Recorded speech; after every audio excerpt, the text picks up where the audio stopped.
Bueno, estamos, como vieron, en la lectura del día de hoy. Estuvimos leyendo el libro de Nehemías, el capítulo 12, y después queda el capítulo 13, y ya se termina este libro tan precioso que tenemos la oportunidad de volver a estudiar.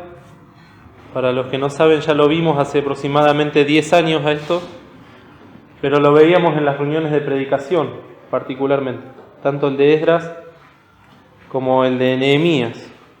Y hasta ahora lo que hemos visto es cómo el Señor fue obrando en el pueblo de Israel, en el pueblo de Judá, de manera milagrosa. Cada una de las cosas que vimos, no tenemos que tener ninguna duda de que fueron de manera milagrosa. El hecho de que un hombre esté sirviéndole al emperador persa el vino, y que el emperador persa le pregunte qué le pasa y que en base a eso los habilite a retornar a su pueblo, es algo que solamente lo puede obrar el Señor. De otra manera, en otras circunstancias, quizás Nehemías hubiese sido muerto en el mismo momento, porque no estaba contento sirviendo el vino delante del rey. Y así con cada cosa que estuvimos viendo, cómo Esdras se preparó para volver, Zorobabel y el mismo Nehemías, estando en una situación de privilegio ahí en Babilonia, tenía el corazón puesto en el pueblo, en su pueblo, en el pueblo de sus padres. Recordemos que Nehemías, Esdras, Zorobabel eran todas personas que no habían nacido en Israel, habían nacido ya en el exilio, en la cautividad. Pero bien decía el pastor el domingo pasado, una característica del pueblo de Israel, de los hijos de Abraham, es que estén en donde estén, en el país que estén, y sea el tiempo que sea, ellos siempre se han de considerar israelitas. Este capítulo 12 es precioso, es muy largo, donde la primera mitad del capítulo se relatan nombres y genealogías, y luego, en la última parte del capítulo 12, se relata la dedicación del muro. Una experiencia espiritual que le toca pasar esta vez al pueblo de Israel de victoria. Y esto también es importante que lo tengamos en cuenta, victorias espirituales. Estamos acostumbrados a ver que el pueblo de Israel tenga victorias militares, victorias económicas, que están narradas en la palabra de Dios, pero en este capítulo en particular, sobre todas las cosas, más allá de la dedicación del muro en sí, lo que destaca la palabra de Dios es esta alabanza que elevan y esta dedicación, esta reunión de acción de gracias que se enmarca dentro de una gran victoria espiritual. Y esto ya es una lección para nosotros. El Señor llama y manda a su pueblo a celebrar aún esas pequeñas victorias que podamos llegar a tener de manera espiritual sobre el diablo, sobre la carne, sobre el mundo. Y también otra cosa que nos muestra la Biblia, que lo hemos visto cuando celebraron la fiesta de las cabañas, es ese método que usa Dios de siempre volver al pasado, volver a los orígenes, volver a las fuentes y repetir, es un método bíblico, es un método de Dios. A nosotros, en nuestra carnalidad, en especial cuando somos jóvenes, adolescentes, los que nos criamos en la casa del Señor, si hay algo que nos pone mal y nos molesta es que siempre nos repitan lo mismo. Creo que incluso a los grandes les puede pasar. Pero es un método bíblico, es el método que el Señor utilizó con su pueblo, y que aún Pablo a los siervos que estaban a cargo de él les enseñaba: estas cosas manda, estas cosas enseña, estas cosas repite. Pedro decía: les voy a decir, aunque ya las conozcan, ¿no? Vamos a ver si lo encontramos, porque no lo tengo anotado. Segunda Pedro 1:12, sí. Esto para que veamos que no solamente aplica al Antiguo Testamento y a la Antigua Dispensación, sino que nosotros como Iglesia de Cristo tenemos también esta responsabilidad. Dice: por esto yo no dejaré de amonestaros siempre de estas cosas, aunque vosotros la sepáis y estéis confirmados en la verdad presente. Uno puede decir, bueno, pero yo ya sé estas cosas, ya sé la historia del pueblo de Israel, ya soy salvo, ya soy maestro de escuela dominical. ¿Cuántas cosas podemos poner adelante nuestro como excusa? Pero en realidad es la carne la que se opone a que nos vuelvan a hablar de estas cosas.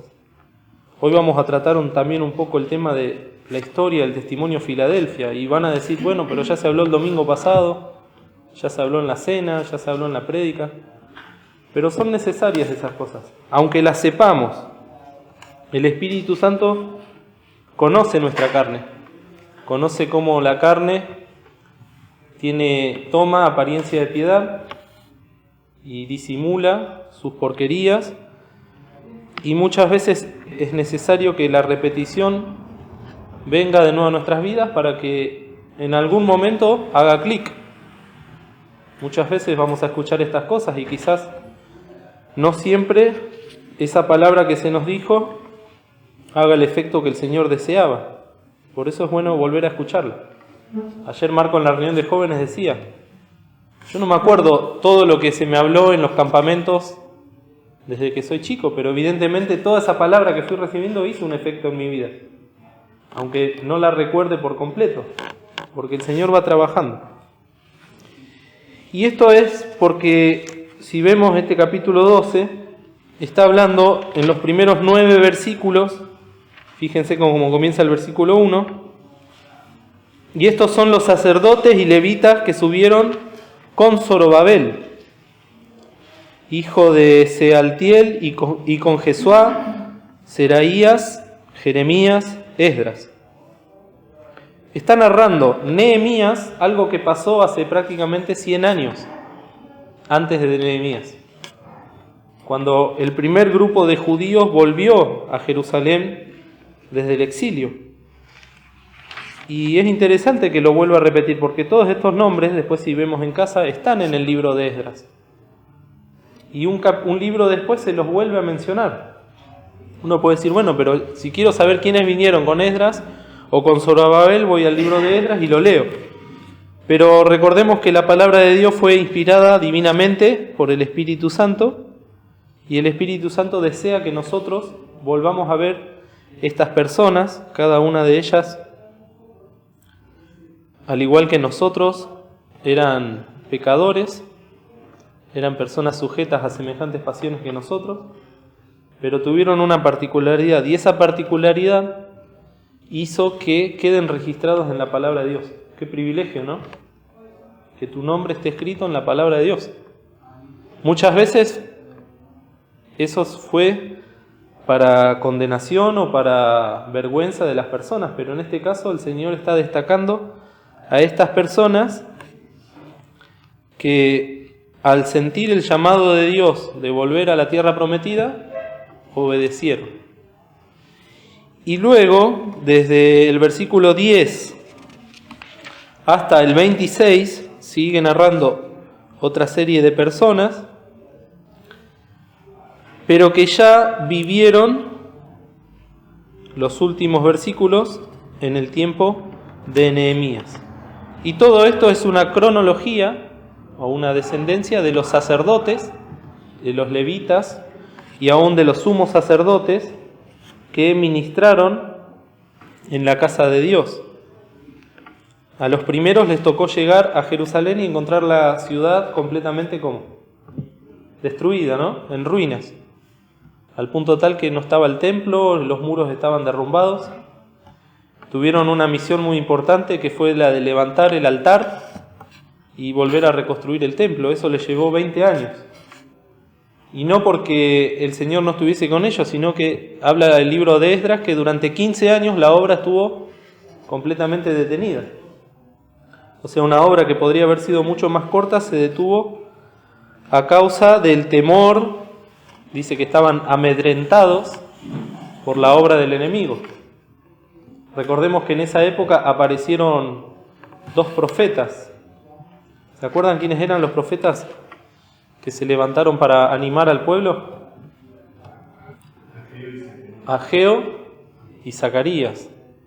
dos preciosos profetas, uno más joven, otro más anciano, pero tuvieron la misión de ir y levantar a estos hombres que están mencionados acá para que corroboren sus fuerzas y puedan volver a la obra para la cual el Señor los había llamado.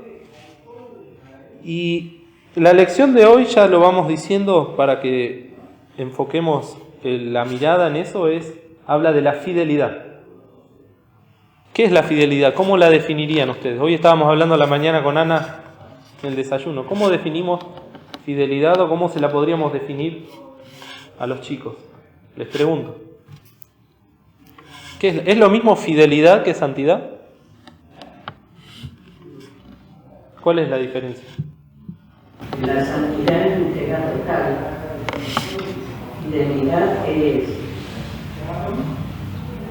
confianza, fe, pero a lo mejor no hay como una santidad de entrega total. A ver, ¿otro más? Están relacionadas. La fidelidad implica constancia, o sea, permanecer en el tiempo. La santidad obviamente que también, para permanecer santo, pero la fidelidad habla de una constancia a través del tiempo. Bien. Podría ser que la fidelidad es esa santidad, pero mantenerla siempre. Mantener la santidad. ¿Se puede ser fiel sin ser santo? O sea, una persona carnal puede ser fiel al Señor, pero ¿sería reconocido por el Señor como fiel? Si lo hizo en la carne, ¿qué dice Pablo? Madera, heno y hojarasca. A lo sumo sería fiel a su carne.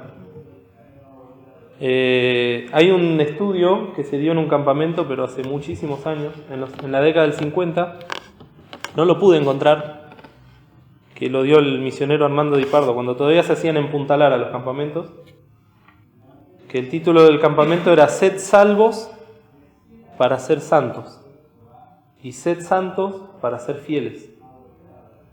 O sea, es necesaria la santidad, apartarse del pecado, para después ser fieles. Y fiel es simplemente responder a un llamado o responder a una misión que nos da el Señor. Eso es ser fiel.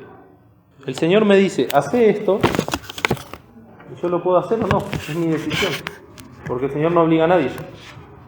Entonces la fidelidad se trata de eso, de obedecer al llamado que nos dio el Señor. Cada uno, como hijo de Dios, tiene un llamado. Para seguir ese llamado, primeramente el Señor pide que haya limpieza, que haya santificación.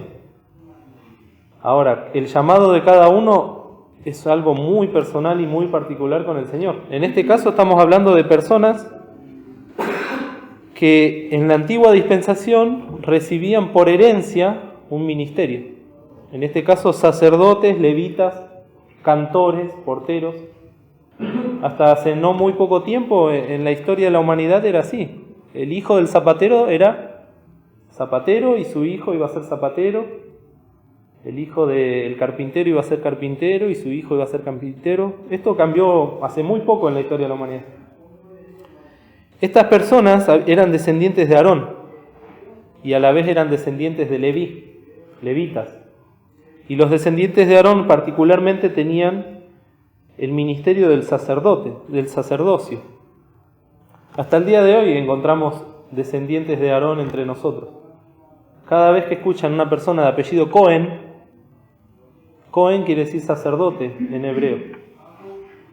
Y aunque crean o no en Dios, y aunque profesen o no la fe en Dios, ellos tienen por sangre este ministerio que alguna vez se cortó, pero que el Señor un día se los va a reclamar. Y yo estoy seguro que muchas de esas personas, cuando sea el milenio y los judíos se conviertan al Señor Jesús, los va a volver a llamar el Señor para que sigan con esto que se cortó por causa del pecado. Pero fíjense qué importante que es cómo Dios establece algo y lo cumple. Entonces acá tenemos la primera lección, que es no la fidelidad de los hombres, sino la fidelidad de Dios. Eso es lo que marca el hermano que hizo este estudio. Fíjense ahí en 1 Corintios capítulo 1. solamente la primera oración. 1 Corintios 1:9. ¿Qué dice hasta la coma? Fiel es Dios. Fiel es Dios. Así como hay una definición de Dios, que Dios es amor, y es un atributo de Dios, hay otras veces donde se dice que Dios es justo, que Dios es misericordioso, que Dios es santo. Acá Pablo, el Espíritu Santo a través de Pablo nos dice, fiel es Dios. Y eso es importantísimo que lo tengamos en cuenta. Es algo que no nos tiene que mover de ninguna manera nuestra fe o nuestro pensamiento acerca de Dios. Porque una cosa es lo que nosotros pensamos de Dios y otra cosa es lo que Dios dice de sí mismo. En este caso dice Dios que es fiel. Y eso lo podemos ver en el Antiguo Testamento porque Dios hizo promesas, en particular a un hombre que se llamaba Abraham, que vivía justamente en esta tierra de la cual tuvieron que salir exiliados, que es Ur de los Caldeos. Y ponerse a estudiar a Abraham nos llevaría mucho tiempo. De hecho, Dios mediante lo vamos a ver en los meses siguientes. Pero de todos esos hombres de Ur de los Caldeos,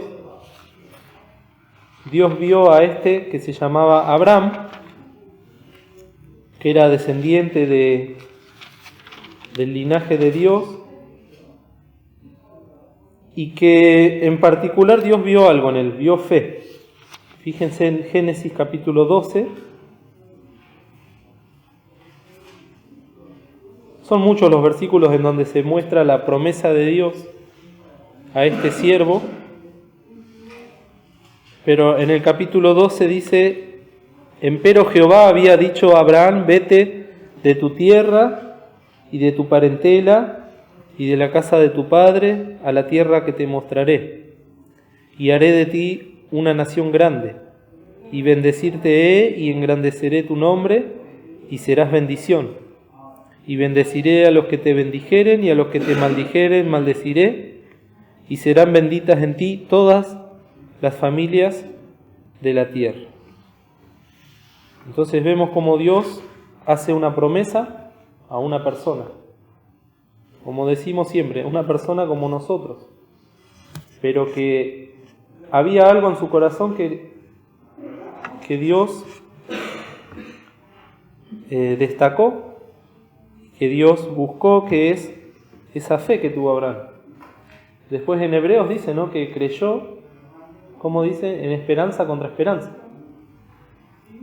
Un hombre que tenía más de 90 años y que no tenía hijos, Dios le había prometido que iba a tener una descendencia y que iba a tener una gran nación que iba a salir de él. Y sobre todas las cosas, nosotros ahora viéndolo desde aquí, lo que más nos tiene que llamar la atención es esta última oración del versículo 3. Y serán benditas en ti todas las familias de la tierra. Hablando directamente de la promesa de un Salvador que iba a venir a este mundo, el Señor Jesús. Un hijo de Abraham, un descendiente de Abraham. El Señor Jesús a la mujer samaritana le dijo, la salud viene de los judíos. Estas promesas que Dios le dio a Abraham, que después se las dio a Isaac, que se las dio a Jacob, que están relatadas a lo largo de todo el libro de Génesis, son promesas que sí o sí se tienen que cumplir, que se iban a cumplir y que se van a cumplir. Porque todo lo que Dios dice en su palabra, no solo del Hijo, sino en general, cumplimiento tiene. El Señor Jesús dijo, todo lo que dice de mí la palabra, cumplimiento tiene. Y cuestionar o llegar a dudar de una sola de las promesas de Dios sería hacerlo a Él como mentiroso. Y esto es terrible. Qué blasfemia tan grande, ¿no? Indirectamente nosotros, dudando de las promesas de Dios, estamos blasfemando porque le estamos haciendo a Él mentiroso. Y Dios es fiel. Fíjense en Tito, en el Nuevo Testamento, después de Timoteo, el capítulo 1, el versículo 2. ¿Cómo dice? Para la esperanza de la vida eterna, la cual Dios, que no puede mentir, prometió antes de los tiempos de los siglos. Fíjense cómo Dios, hay cosas que ya las prometió antes de los tiempos de los siglos. Antes de que exista el tiempo, antes de que exista el mundo, ya había promesas con respecto a la iglesia, con respecto al pueblo de Israel, con respecto al milenio, con respecto a lo que iba a pasar con cada uno de nosotros. Entonces, Dios es fiel. Eso es lo primero que tenemos que tener, no solo en nuestra mente, sino en nuestros corazones, y aferrarnos a eso. Acá en Deuteronomio, Sí. por ejemplo, que se llama la Reina de Señores, en el capítulo 7, versículo 9, y lo tiene. Conoce, pues, Sí. que Jehová tu Dios es Dios, Dios fiel, que guarda el pacto y la misericordia de los que le aman y guarda sus mandamientos hasta la generación. Dios es fiel. Y fíjense, si podés leer por favor el 7 y el 8, el versículo 7 y 8. Deuteronomio 7 está leyendo. Sí. No por vosotros más que todos los pueblos os ha querido Jehová y os ha escogido, porque vosotros erais los más pocos de todos los pueblos, sino porque Jehová os amó y os quiso guardar el juramento que juró a vuestros padres, os ha sacado Jehová con mano fuerte y os ha rescatado de casa de siervos, de la mano de Faraón, rey de Egipto. Esto también es clave. Estaba en la lección también este texto. ¿Por qué Dios se ocupó tantas veces de restaurar y de levantar al pueblo de Israel? Porque realmente era gente muy mala, muy desagradecida, gente perversa. Todas las cosas que hicieron, que están relatadas hasta Nehemías para atrás, si fuese por el hecho de una persona que se tendría que ocupar de perdonarlos o no, no tendrían clemencia. De hecho, este capítulo 12 de Nehemías nos narra la última vez que el pueblo de Dios estuvo en obediencia y fidelidad al Señor. Tristísimo. Porque nosotros a lo largo de la historia del pueblo de Israel, ¿qué fuimos viendo? Subidas y bajadas o altibajos, ¿no? Un momento estaban bien, otro momento mal, según los reyes, según los gobernantes. Bueno, este libro de capítulo 12 de Nehemías históricamente es importante porque es la última vez que se narra la fidelidad del pueblo. Después ya empieza una caída en picada, ¿cómo se dice ahí en física? Tiro libre y caída vertical. Y es así.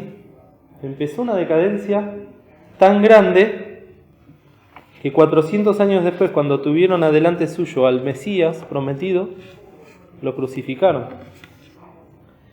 Por eso es importante este capítulo 12 de Nehemías, porque podemos ver cómo se puede ver la gracia del Señor levantando siervos fieles, pero también podemos ver en esos siervos fieles la obediencia al llamado del Señor. Hay otros textos, por ejemplo, que después lo pueden anotar para leer en casa. En Hebreos 10:23 dice: fiel es el que prometió. Y un texto que también es muy hermoso, en 2 Timoteo 2:13 dice: si fuéremos infieles, Él permanece fiel. No se puede negar a sí mismo. Es parte de la esencia de Dios, de las cualidades de Dios, la fidelidad. Y esa fidelidad va a seguir inquebrantable aún a pesar de que nosotros seamos infieles. El Señor mismo decía que cuando dejen de predicar las personas se van a levantar las piedras a predicar. Así es la fidelidad de Dios. Ahora, qué tremendo que dejen de predicar las personas, que dejen de predicar los hijos de Dios la palabra santa, la palabra fiel. Estas personas que fueron llamadas acá en Nehemías 12, fueron llamados por Dios, y estos que están mencionados acá en los primeros versículos obedecieron a ese llamado. Hubo otros que no. No es que fue una salida masiva de Babilonia y todos volvieron. Algunos se quedaron. Ya tenían familias, tenían negocios, propiedades, tenían la vida hecha, por decirlo de alguna manera, ahí en Babilonia, y no quisieron volver a empezar de cero en Jerusalén. Pero estos sí. Por eso Dios los destaca. Y sobre todas las cosas, como dice ahí en Apocalipsis, fíjense en el 14, Apocalipsis 14, 13, página 284, y oí una voz del cielo que me decía: escribe, bienaventurados los muertos que de aquí en adelante mueren en el Señor. Sí, dice el Espíritu, que descansarán de sus trabajos, porque sus obras con ellos siguen. Este versículo nos habla de los que van a morir en el Señor en ese periodo de la humanidad, pero bien podría aplicarse a estas personas que vinieron de Babilonia, que estuvieron en Jerusalén, que les tocó la tarea tan ardua de levantar el templo, de restaurar el atrio, el altar de los sacrificios. Después de eso vino Esdras y empezó a enseñar la palabra de Dios. Formaron sinagogas, o sea, distintas iglesias para que en las distintas aldeas y pueblos se pueda seguir enseñando la palabra de Dios. Todas esas fueron bases o fundamentos sobre los cuales después, en la época de Nehemías, recordemos, entre Zorobabel y Nehemías pasaron casi 100 años, para que no nos olvidemos de eso. Son 3 o 4 generaciones que pasan. Por eso están nombradas acá una por una. Ellos ya tenían el templo, les tocó terminar de hacer el muro, pero ya tenían unas bases. No solo material, que era el templo, sino una base doctrinal y espiritual. Esdras, durante todo su ministerio, se encargó de enseñar la palabra de Dios. Había personas capacitadas para transmitirle al pueblo. Acuérdense que muchas de las personas que habían vuelto de la transmigración ni siquiera sabían hablar hebreo o leerlo. Entonces necesitaban intérpretes. Entonces todas estas generaciones primeras fueron las que asentaron las bases y el ejemplo a seguir. Pero después, en los tiempos de Nehemías, aparece una nueva generación. Una nueva generación de sumos sacerdotes, una nueva generación de sacerdotes, una nueva generación de levitas, de porteros, de cantores. Y entonces cambian las personas, cambian las generaciones, pero ¿qué pasa con el llamado de Dios? ¿Cambia también? La palabra no cambia. El ministerio que Dios había establecido no cambia. La doctrina de Moisés tenía que seguir dándose. Ellos tenían el Antiguo Testamento, tenían la ley de Moisés. Y entonces había que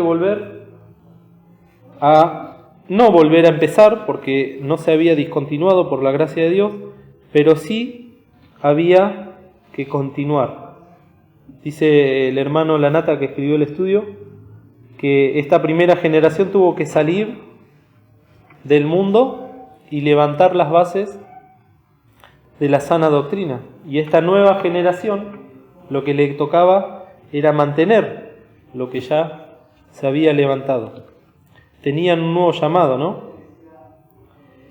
Y esto inmediatamente nos lleva, o nos trae el Señor, a no solo quedarnos con este relato histórico, que es precioso y que es importante, sino que nosotros ahora, en esta generación, tenemos que también tener la responsabilidad delante de Dios de ver de dónde salieron nuestras iglesias, de ver de dónde nos sacó Dios, conocerlo, enseñárselo a las generaciones venideras, y así como ellos tuvieron esta tarea de levantar, hablo de ellos, de los hermanos que nos precedieron, ¿no? Que levantaron el testimonio Filadelfia y hicieron un llamado a todas las iglesias. porque el testimonio es a nivel mundial. Así como en su momento Zorobabel llamó a todos los judíos de Babilonia, no todos, ¿qué? No todos volvieron. En el año 1966 se hizo la Declaración Mundial de Testimonio de Filadelfia y hubo muchas iglesias en todo el mundo que respondieron. Hace un tiempito en la escuela bíblica nos habían hecho escuchar un audio del pastor Di Pardo contando iglesias de Japón, de África, de Europa. Estaban muy entusiasmadas con este despertar espiritual que hubo en esa década, pero que hoy día la verdad es que se desconoce en muchas de esas iglesias si realmente pudieron seguir en fidelidad o no a ese llamado. Esto es importantísimo. Fíjense en Jeremías, capítulo 6, el versículo 16. ¿Quién lo puede leer?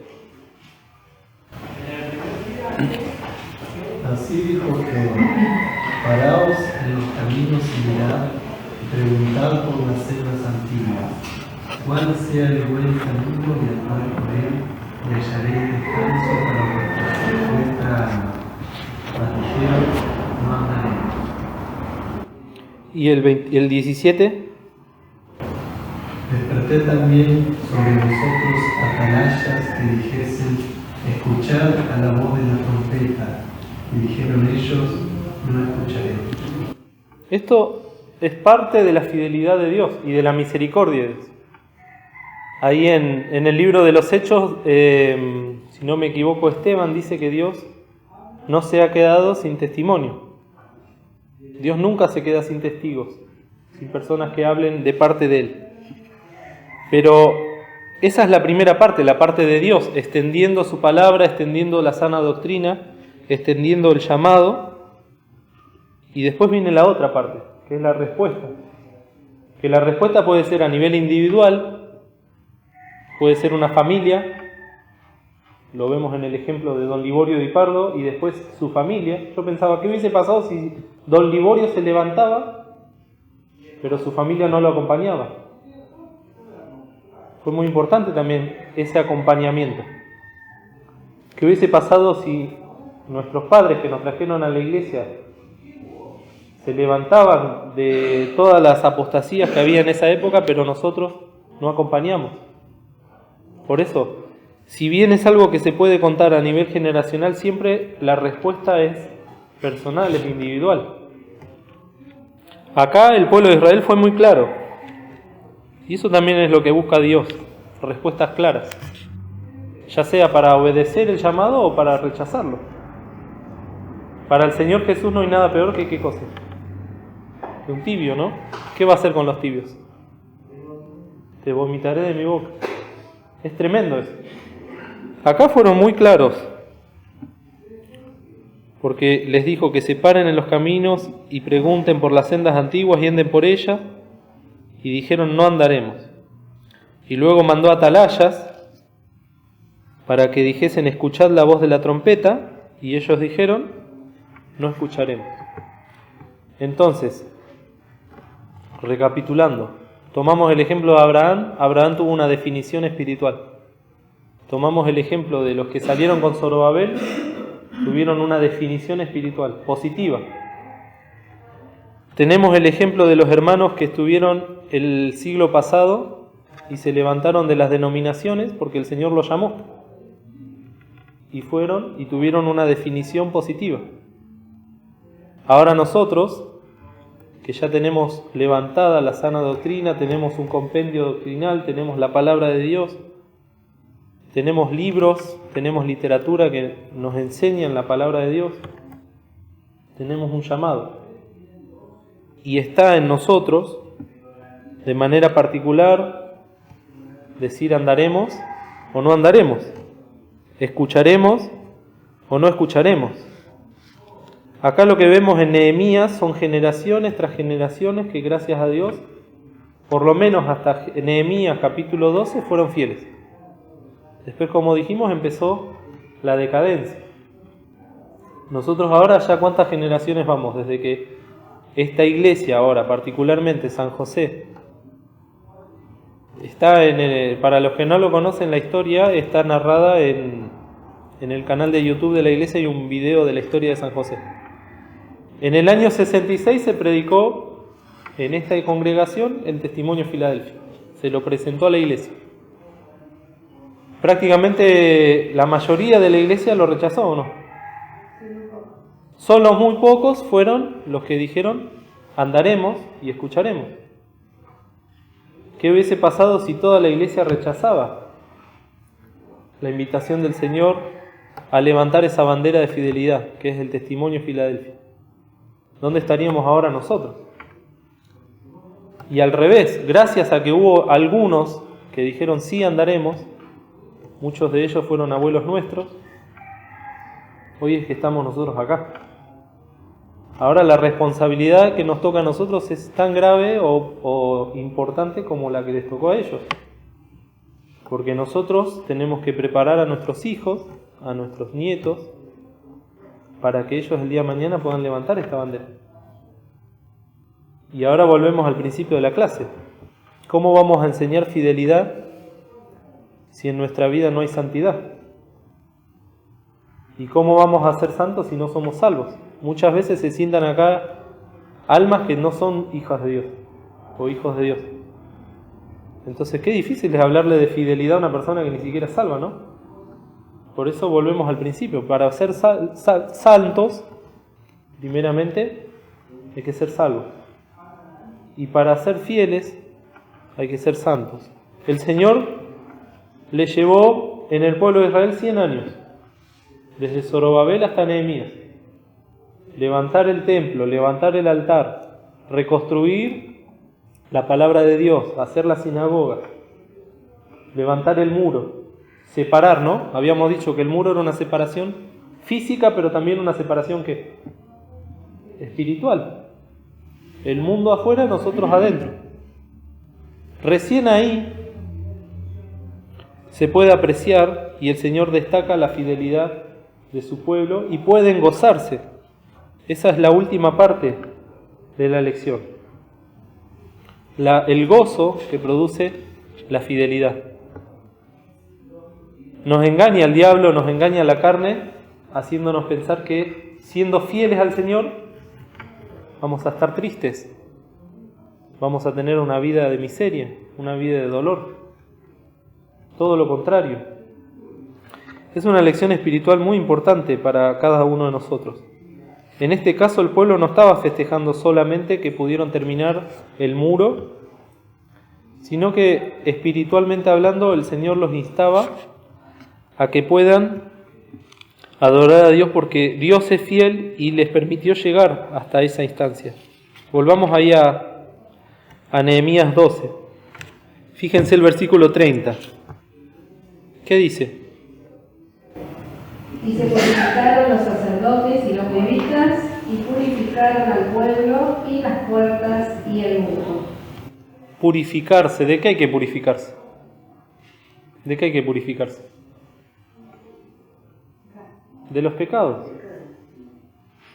De ninguna manera esta fiesta espiritual que se narra en todo lo que sigue del capítulo hubiese servido de algo si ellos primero no se limpiaban. Por eso la fidelidad viene necesariamente después de la santificación o de la purificación, si usamos estos términos. Y para purificarnos la única solución, queridos, es la sangre del Señor Jesús. Acudir a la palabra de Dios. Si alguno hubiere pecado, abogado tenemos en Cristo. Tenemos para con el Padre a Jesucristo el justo. Y la sangre de su Hijo Jesucristo nos limpia de todo pecado. Siempre se repite lo mismo, por eso la repetición es importante, para que nos quede. Por un lado, la palabra de Dios limpia y purifica, y nos advierte, nos amonesta a no pecar. Entonces nos limpia, nos hace ser santos. Por otro lado, si ya hubiéramos pecado, está la sangre del Señor, que tiene virtud, que tiene eficacia. Y esas dos cosas también nos muestran la fidelidad del Señor. Fíjense en Efesios, capítulo 2, 8 a 10. Porque por gracia sois salvos por la fe. Y esto no de vosotros, pues es don de Dios, no por obras, para que nadie se gloríe, porque somos hechura suya, criados en Cristo Jesús para buenas obras, las cuales Dios preparó para que anduviésemos en ellas. Entonces, acá este reconocimiento de Pablo tiene que ser extensivo para nosotros y para nuestra vida. Acabamos de decir varias veces que Dios es fiel. Acá se lo demuestra. El Señor nos sacó de cosas terribles. Ahora Él desea que nosotros andemos por un camino mejor, más excelente. Acá lo dice. Para buenas obras, criados en Cristo Jesús para buenas obras, las cuales Dios preparó para que anduviésemos en ellas. Ahora la respuesta al Señor se la tenemos que dar cada uno de nosotros. Como el pueblo de Israel podemos decir no andaremos, o podemos decirle Señor ayúdame a transitarlas, a pesar de lo que soy, a pesar de lo que hago, a pesar de lo que pienso. El Señor en su promesa, porque esta es una promesa pero ya del Nuevo Testamento, nos dice que tiene un camino excelente para que lo transitemos. Y si nos vamos a mirar a nosotros mismos, obviamente que vamos a decir, no puedo, no sirvo, ya mi vida, espiritualmente hablando, colapsó como el muro de Jerusalén. O también podemos tomar la decisión de estos hombres y tener fe en el Señor para que el Señor haga. Recuerden que cuando hicieron el muro y lo restauraron, lo hicieron en 50 días nomás. Eso también es un milagro. Por eso todo este libro de Esdras y Nehemías nos habla de que Dios es un Dios de perdón, Dios es un Dios de nuevas oportunidades y también es un Dios que puede restaurar si nosotros se lo dejamos. Y Pablo lo decía ahí en Filipenses, capítulo 2, versículo 2, cumplid mi gozo, que sintáis lo mismo. Fíjense,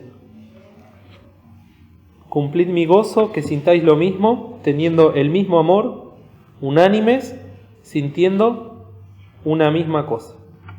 Qué precioso que es.